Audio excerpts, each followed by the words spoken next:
रातों रात Chennai super Kings की कप्तानी जडेजा से लेकर महेंद्र सिंह धोनी ने अपने हाथों में ली और पहले ही मैच में सीएसके की टीम एक अलग ही जोश के साथ ग्राउंड पर विरोधी खेमे को चित करने उतरी। सीएसके के कई ओपनिंग जोड़ी ऋतुराज गायकवाड़ और डेवॉन कॉनवॉय ने एक अलग ही मूड में बल्लेबाजी करते हुए नजर आए और सनराइजर्स हैदराबाद को पहली इनिंग्स में बैक फुट पर ही रखा। फिर मुकेश चौधरी की घातक गेंदबाजी से चेन्नई ने किया टूर्नामेंट में पलटवार। तो आखिर कैसे धोनी के आते ही चेन्नई को मिली एक धमाकेदार जीत, इस रिपोर्ट में देंगे आपको सारी जानकारी। दोस्तों, इस सीजन पहली बार कप्तानों के कप्तान महेंद्र सिंह धोनी चेन्नई सुपर किंग्स की कमान संभालते हुए दिखाई दिए। वहीं पर केन एंड कंपनी पिछले मुकाबले में मिली हार के सबक लेकर इस मैच को जीतने के इरादे से मैदान में उतरी। हैदराबाद ने टॉस भी जीत लिया, पर आज सीएसके के बल्लेबाज बुलंद हौसलों के साथ मैदान में उतरे। अपनी शादी की छुट्टी पूरी करने के बाद डेवॉन कॉनवॉय को इस बार 11 में बतौर ओपनर शामिल किया गया और गायकवाड़ के साथ उन्होंने मोर्चा संभाला और सीएसके के इस बदलाव से टीम को फायदा मिला। दोस्तों, दोनों ही बल्लेबाजों ने पुणे की सपाट विकेट पर शानदार बल्लेबाजी कर डाली। गायकवाड़ और कॉनवॉय ने नई जोड़ी ने धमाल मचा दिया। पहले 6 ओवर में दोनों ने ताबड़तोड़ बल्लेबाजी करके 40 रन बटोरे और फिर जैसे ही दोनों सेट हुए, एक एक करके सभी गेंदबाजों पर कहर बनकर टूटे। एसआरएच के सबसे तेज गेंदबाज उमरान मलिक ने पेस से गायकवाड़ को बिल्कुल भी फर्क नहीं पड़ा और उन्होंने कड़े प्रहार करते हुए उनके पहले ओवर में 13 रन जड़ दिए। दूसरे एंड से कॉनवॉय ने 9वें ओवर में मार्करम को आड़े हाथों लिया और छक्के चौके की बरसात करते हुए 14 रन ठोक दिए। इसके बाद पुणे की ऋतु ने राज किया। उन्होंने फिर से उमरान को 10वें ओवर में 2 लगातार चौके जड़े और मात्र 34 गेंदों में अर्धशतक ठोक दिया। अर्धशतक लगाने के बाद गायकवाड़ और भी खुलकर खेलने लगे।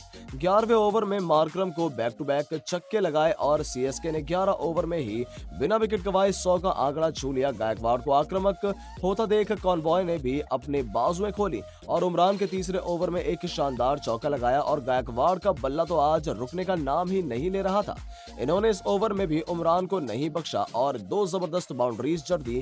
फिर 15वें ओवर में कॉनवॉय ने तेज गेंदबाज मार्को जॉनसन को आड़े हाथों लिया और एक ओवर में 20 रन लुटा दिए, जिसके साथ ही इस जबरदस्त बल्लेबाज ने महज 38 गेंद में आईपीएल करियर का पहला अर्धशतक जड़ दिया और इसी ओवर में दोनों ने 150 की पार्टनरशिप भी पूरी कर ली। दोनों ही बल्लेबाजों को रोक पाना हैदराबाद के लिए काफी मुश्किल हो रहा था। देखते देखते पहले विकेट के लिए इस साझेदारी ने 182 रन जोड़ दिए और ऐसा करते ही ऋतुराज और कॉनवॉय की जोड़ी ने सीएसके के लिए रिकॉर्ड पार्टनरशिप करने की सूची में अपना नाम दर्ज कर लिया। हालांकि ऋतुराज गायकवाड़ एक यादगार शतक लगाने में 1 रन से चूक गए, लेकिन उन्होंने 57 गेंदों में 6 चौके और इतने ही छक्कों के साथ 99 रनों की जबरदस्त पारी खेली। वहीं उनके जाने के बाद एमएस ने भी एक चौका जड़ दिया, पर धोनी 8 रन बनाकर नटराजन के दूसरे शिकार बने। पर कॉनवॉय अंत तक डटे रहे और 55 गेंदों पर 85 रनों की आतिशी पारी खेल दी, जिसके कारण सीएसके ने 20 ओवर में 202 रनों का पहाड़ जैसा लक्ष्य सामने रखा। हालांकि 203 के मुश्किल लक्ष्य का पीछा करने उतरे सनराइजर्स की शुरुआत भी शानदार रही।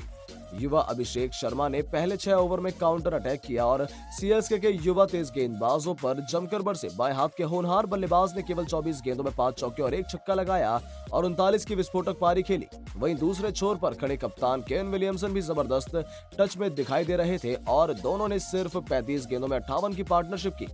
पर पावर प्ले के आखिरी ओवर में आखिरी 2 गेंदों पर बाएं हाथ के तेज गेंदबाज मुकेश चौधरी ने पहले अभिषेक को चलता किया, फिर शानदार फॉर्म में चल रहे राहुल त्रिपाठी को गोल्डन डक पर पवेलियन का रास्ता दिखाया और सीएसके ने एसआरएच को बैक फुट पर ढकेल दिया। 58 पर 2 झटके लगने के बाद हैदराबाद के ऊपर दबाव बढ़ गया। अब कप्तान केन का अंत तक रहना बेहद जरूरी बन गया था।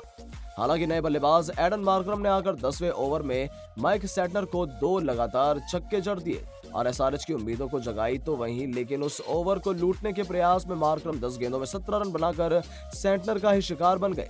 88 पर एसआरएच की तीसरी विकेट गिर गई और सीएस के मुकाबले में आगे दिखाई देने लगी। हालांकि निकोलस पूरन सिंह ने आते ही एक छक्का लगाकर अपने इरादे स्पष्ट कर दिए और 12वें ओवर तक हैदराबाद 100 के आंकड़ों को पार कर गया। कप्तान केन सेट हो चुके थे और पूरन को भी शुरुआत मिल चुकी थी। ऐसे में एक अच्छी और तेज पार्टनरशिप मैच में और रोमांच पैदा कर सकती थी, पर एसआरएच के फैंस की उम्मीदें को तब गहरा झटका लगा। 15वें ओवर में ड्वेन प्रेटोरियस ने विलियमसन को 47 के स्कोर पर एलबीडब्ल्यू आउट कर दिया और बड़ी मछली फंसा ली, जिसके बाद 126 पर हैदराबाद का चौथा झटका लगा। केन और पूरन की जोड़ी सीएसके के लिए बड़ा खतरा बन सकती थी, पर प्रेटोरियस ने यह साझेदारी तोड़कर चेन्नई को एज दे दिया, क्योंकि आखिरी 5 5 ओवर में एसआरएच को 14 के रिक्वायर्ड रेट से लगभग 70 रन चाहिए थे और ये काम सिर्फ निकोलस पूरन संपूर्ण कर सकते थे, पर उन्हें इसके लिए एक साथ की जरूरत थी, पर वो नहीं हो पाया। और जब आखिरी 18 गेंदों में हैदराबाद को जीतने के लिए 56 रनों की दरकार थी, तब मुकेश चौधरी ने फिर से आकर एक ही ओवर में डबल स्ट्राइक किया। बाएं हाथ के तेज गेंदबाज ने ओवर की चौथी गेंद पर शशांक सिंह को 15 रनों पर चलता किया, फिर आखिरी गेंद पर वाशिंगटन सुंदर का काम तमाम कर सनराइजर्स की उम्मीदों पर गहरा वार किया। हालांकि पूरन अंत तक लड़ाई लड़ते रहे। आखिरी ओवर में उन्होंने 24 रन भी जोड़े और 33 में 64 रनों की एक तूफानी पारी भी खेली, लेकिन ये टीम को जीत दिलाने के लिए काफी नहीं थी। अंततः सीएसके ने एसआरएच को 189 पर रोक लिया और ये मैच 13 रनों से अपने नाम कर लिया। गायकवाड़ को उनके बेहतरीन प्रदर्शन के लिए प्लेयर ऑफ द मैच का अवार्ड भी दिया गया और धोनी के कमान संभालते ही चेन्नई एक्सप्रेस वापस से जीत की पटरी पर लौट चुकी है। तो दोस्तों, आप चेन्नई के इस जीत को 10 में से कितने अंक देना चाहेंगे? अपनी राय नीचे दिए गए कमेंट बॉक्स में जरूर दीजिएगा और ऐसी शानदार खबरों के लिए चैनल को सब्सक्राइब करना ना भूलें। धन्यवाद।